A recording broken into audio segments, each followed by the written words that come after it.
There is one sentence that haunts every man, a phrase that strikes fear into the heart of every human with an X chromosome in existence. And gamers, stop what they're doing and turn away in disgust. You want to hear it? You want to hear it? Do ya? Okay, but it's not for the faint of heart. It's too short. It's a conversation that's laid dormant for a while and hasn't reared its head too often, but I've just finished playing Mafia the Old Country, and while I absolutely love it, because, you know, I'm somewhat of an Italian myself, this game has reignited a debate that doesn't really need that much explaining. A debate around short games, and if they're actually acceptable in the year of our Lord 2025. Because everybody seems to be talking about the length like it's a deal breaker, and yeah, I can understand, especially given rising price points, but I also think that most of us have gotten so used to big budget 50-hour blockbusters that it's skewed our perspective a little bit on what's good and what's not. We may see a AAA game that's only 10 to 12 hours in length, and we may go, "Are you mad? Are you mad?" But it's all a matter of perspective. But that's where I come in. I'm not here to burst your bubble or keep you in suspense for long, because the answer to this is really simple, but I think some people have just forgotten what it is. So, what is the answer? Are short games acceptable in 2025? Well, let's see if we can answer this in under 20 minutes. So strap in, boys and girls, and let's get down to business. So before anything, we need to define what a short game is, and in my experience, people tend to start saying something right around 12 hours, so we'll go 12 hours and lower for this case. And the reaction to this most of the time is always the first part of the Drake meme. When we're getting to a point as an industry where gamers are boycotting a game over its length, then I think we need to take a step back and remember what makes video games so great in the first place. Because there's only one thing that actually matters here, and that is quality. Any game, big, small, short, long, all that matters to us is the game good or is it bad? Do we enjoy playing it? Did we get what we wanted out of the experience? This is no different for short games. Even though there's less game to worry about, if we're having a ton of fun while playing them, then in theory, who cares? Many of us have played games that are 50, 60, 70 hours that feel like they could have shaved off at least 10, but needed to pad the runtime, so they throw in meaningless quest lines, stories that have abysmal pacing, and massive maps that have diddly dick to do in them. So many of these games want to waste so much of your time, so executives can go to investors and say, players are playing our games longer than ever before. Meanwhile, on our 17th empty planet in Starfield, all of us want to make like the Sarah Morgan glitch and run straight off a bridge. But I guarantee every one of us grew up on games that had short run times, but were great and some of the greatest experiences ever. But at the same time, we've also played some short trash, where the quality of the game was completely thrown out the window over things such as hellish development and meandering for so long that you can never actually come up with something compelling. You get step one down, and everything else will fall into place. Look at Halo Combat Evolved. The campaign for that game is 10 hours. And, well, we all know what Halo did. But okay, Halo may not be the best example because you also have the multiplayer, and FPS campaigns aren't usually supposed to be long. My speech was actually longer than this year's Call of Duty campaign. This argument mostly revolves around single-player games. Well, that's okay, because luckily for you, I have examples of single-player games that I personally have played growing up, and one that I played recently that showcased both the good and the bad side of short games. Starting with the one that you've seen if you've visited my channel before, because it's on the banner of my page.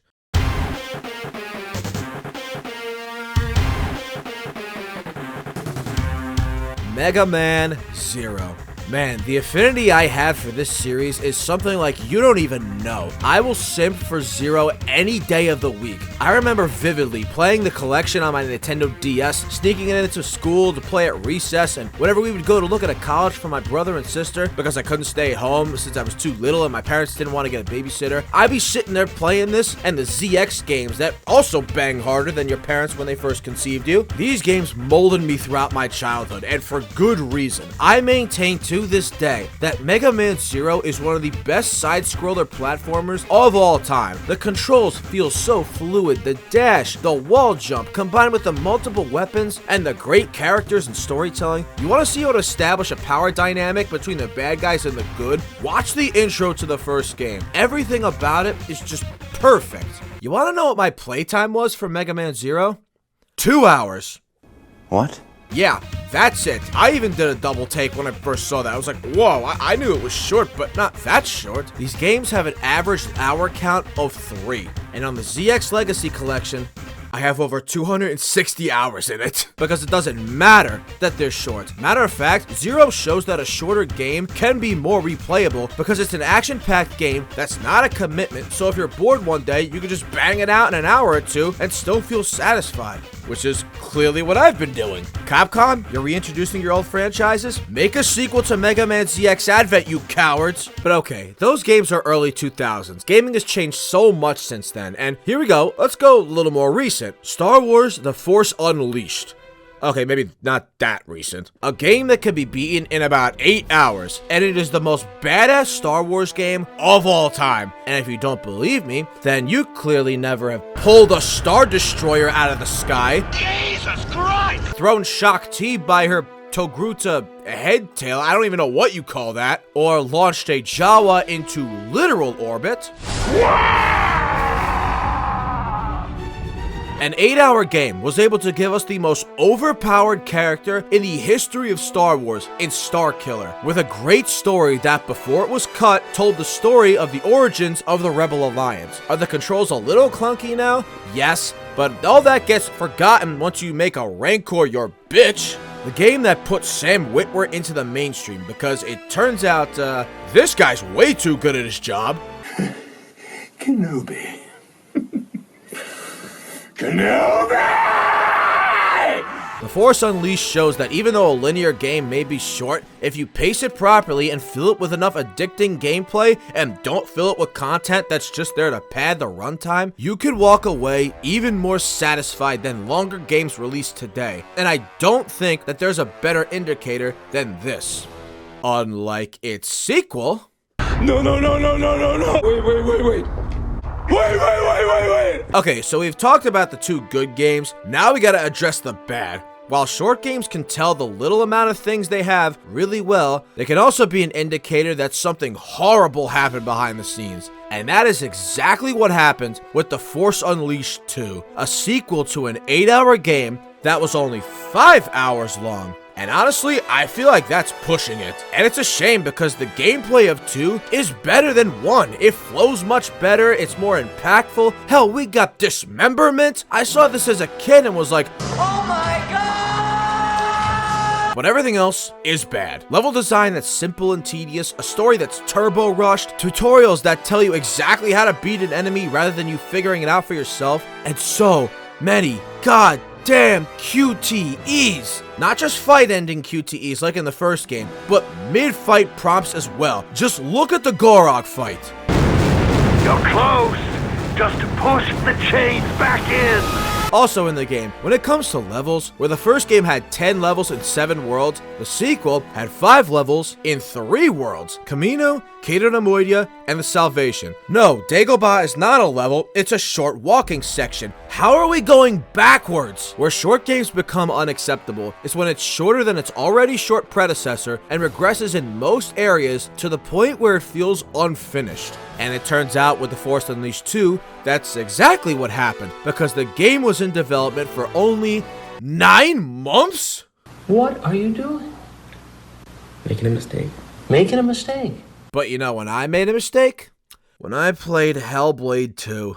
It will suck you. If you're making a game with a short runtime, Hellblade 2 should be the one you look at to see what not to do. Piggybacking off The Force Unleashed 2, a sequel to a game that was pretty decent, but it's shorter and worse in almost every category, except the difference is that The Force Unleashed 2 had only 9 months of development. Hellblade 2 had 4 years of real development, and they somehow made a game that had worse pacing, worse gameplay, and a worse story. The fuck is this? If you know your game is going to be small in scope and short in runtime, and there's a significant gap between releases in the franchise, then you need to tighten the experience and go full speed ahead, because you should know that players are going to expect more from you. The lesser runtime already isn't helping things. You don't want to make an objectively worse product. But Ninja Theory didn't listen to that, and that's why we got this dumpster fire. But alright, every game here can be good, even great, but there's one critical factor in whether short games can be acceptable in the eyes of the players. That is price point. If you have a game that's under 12 hours long, you have to know that premium AAA pricing, especially, is not going to work out for you because there's not enough game to actually justify it. You could kind of get away with 60 back in the day for well-known IPs like Star Wars, but I'm sorry, I love Mega Man Zero, but if you're charging $70 or even $60 for Mega Man Zero 3 today, because I love you so much, but fuck that. There's a reason they're sold in collections and not individual games. But if you sell it for less and kind of set those expectations early on that the experience is going to be shorter, well then players will be a lot more receptive to it because they know what they're getting. Okay. Anybody else got a fucking problem with paying for the fucking barber? Still gotta make a good game though. You fucking idiots. And speaking of good games, that brings us to the latest example of a short game and what started this debate. It's time to talk the old country.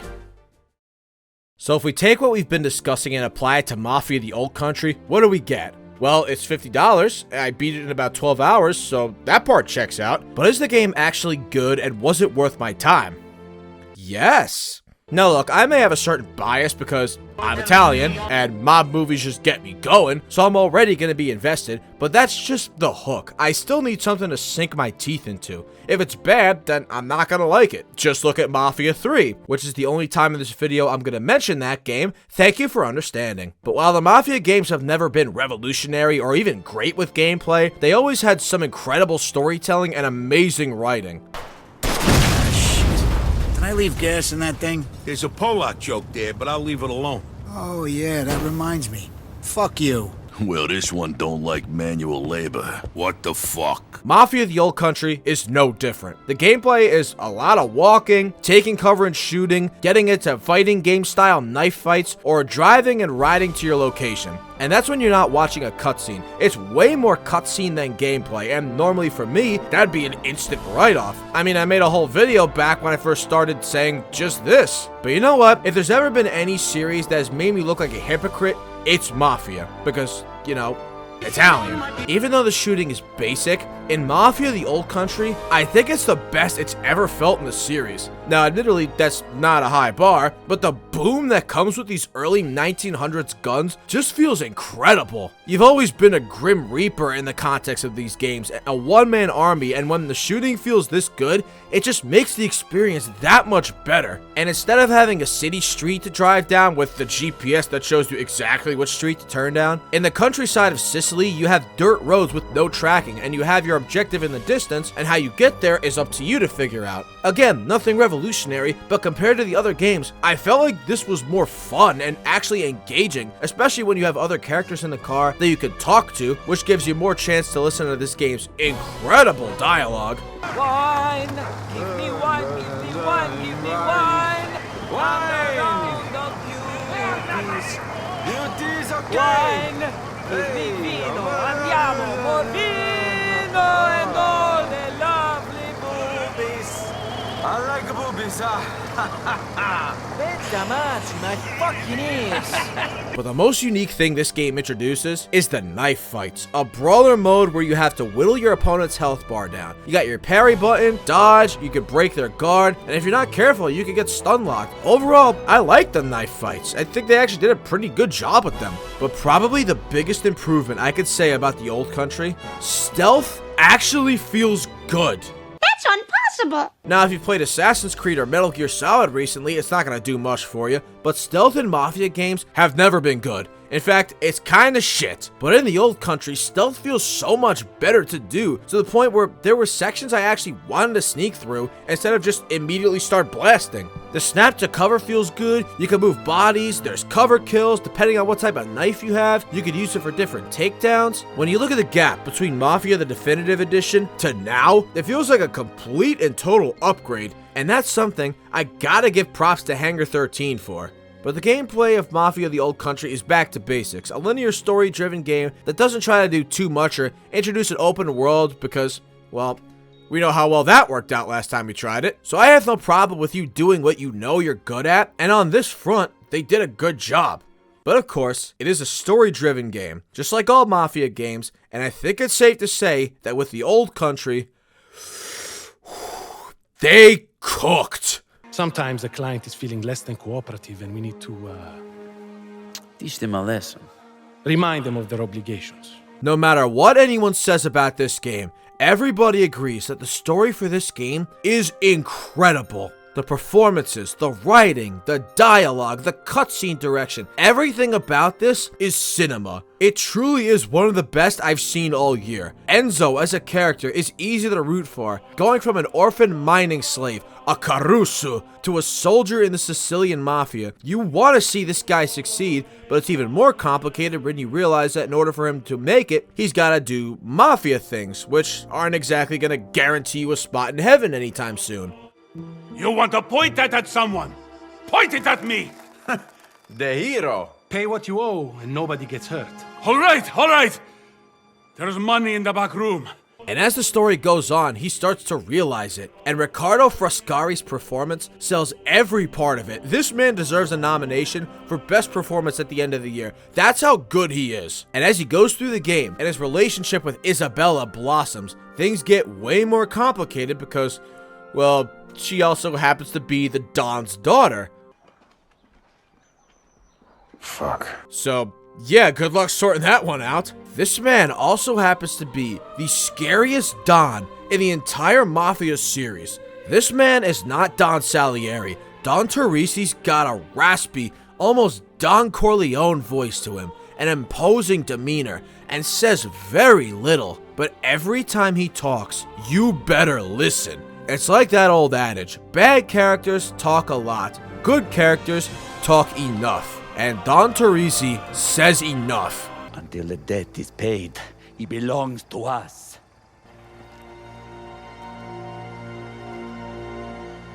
On my land? You want nothing. There'll be a lot of people watching. You ride for San Celeste, but represent our business and my reputation. Can you do that? He legitimately feels like somebody you do not want to cross. And all the other characters in this game are great too. Even a young Leo Galante, who's played by Sedit from Fire Emblem. And I have something to ask of you. So in short, Mafia the Old Country does what it needs to do. And as a short game, even though it doesn't do anything life-changing, it does what it needs to do. And even though I can put some cheesy Italian mob pun in here, all I will say is, it's worth the $50. So go play it. So to recap everything about what makes a short game acceptable, is that if all the content in the game is great, it feels complete, and is reasonably priced. Generally, if you finish the game satisfied, if you feel like you've spent your money wisely, that's all that matters. There's room in this industry for smaller, shorter games, but I feel like developers have either forgotten how to scale down properly, or they're too afraid to. And it's important to remember that this can be done. You have to be confident in your skills. Making big time consuming games is not always the answer, just like making big videos is not always the answer. Let's check it on that. How we doing? Oh, let's go, baby! So, I hope you learned something. Thank you guys so much for watching. Be sure to like, comment, and subscribe to ZD Boy for more gabagool. And I'll see you guys next time. Oh, and while I'm at it, Mafia the Old Country gets an 8 out of 10.